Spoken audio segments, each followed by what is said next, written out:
ये एक ऐसा वाक़या है जो जानने के बाद आपका ईमान ताज़ा हो जाएगा। वाक़या ये है कि एक रिक्शा ड्राइवर एक बाबा जी को हॉस्पिटल लेकर आया।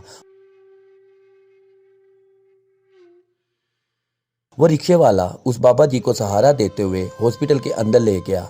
बाज़ाहिर ये लग रहा था कि इन बाबा जी की तबीयत बहुत ख़राब है। वहाँ मौजूद एक डॉक्टर ने बाबा जी का इब्तदाई मुआयना किया तो मालूम हुआ कि बाबा जी को दिल की तकलीफ़ है। डॉक्टर साहब ने रिक्शे वाले से पूछताछ करने के बाद बाबा जी को एडमिट कर लिया।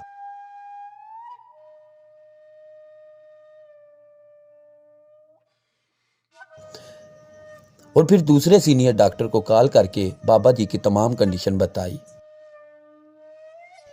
तो उस डॉक्टर ने कुछ टेस्ट वगैरह करने का कहा और फिर अपने हार्ट स्पेशल डॉक्टर को बुलाया,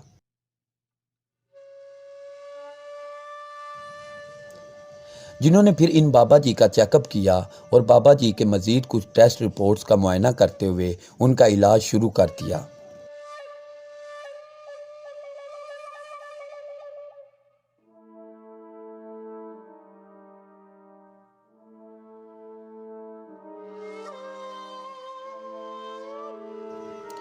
कुछ दिनों के बाद उन बाबा जी के हालात में कुछ बेहतरी आई और अब वो बाबा जी सेहतयाब हो चुके थे। तो फिर डॉक्टर्स ने दोबारा से इनकी रिपोर्ट के बाद इनको डिस्चार्ज करने का फैसला किया। बाबा जी को उनके इलाज का बिल दिया गया। बिल देखने के बाद बाबा जी परेशान हो गए और उनके चेहरे पर उदासी सी छा गई।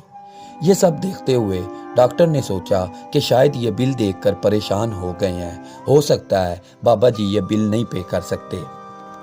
फिर डॉक्टर्स ने आपस में बात करने के बाद बाबा जी से कहा कि आप परेशान ना हो, हमारे हॉस्पिटल में ज़कात फंड्स का एक फॉर्म मौजूद है जो फिलअप करने के बाद आप अपना बिल ज़कात फंड के ज़रिए पे कर सकते हैं। बाबा जी ने कहा, नहीं ये बात नहीं है, मैं ये बिल देखकर परेशान नहीं हूँ, मेरे पास घर है, गाड़ी, पैसा सब कुछ है। मैं तो इसलिए शर्मिंदा हूँ कि मेरी इस वक्त 70 साल उम्र है और मैंने सारी ज़िंदगी तंदुरुस्ती से गुजारी है, लेकिन यहाँ मेरे इलाज के कुछ दिन का और मेरी ज़िंदगी को नॉर्मल करने के अखराजात लाखों रुपए में हैं और मैं जो इतनी ज़िंदगी तंदुरुस्ती से गुजारता रहा तो मैंने बदले में अपने अल्लाह को क्या दिया। जी, इनके केस से हमें ये सबक मिला है कि अल्लाह ताला की ज़ात ने हमें इतनी लंबी ज़िंदगी दी है और उसके बदले में हमसे कुछ नहीं चाहा। क्या हमने कभी सोचा है कि इसके बदले में हम अल्लाह ताला की ज़ात के लिए क्या कर रहे हैं? क्या उसकी नेमतों का शुक्र अदा कर रहे हैं, या एक हफ्ता बंदा बीमार हो जाए तो उसके 2-2 लाख बन जाते हैं, और इतनी लंबी ज़िंदगी के बदले में अल्लाह ताला ने सिर्फ हमसे ये चाहा है कि हम उसका शुक्र अदा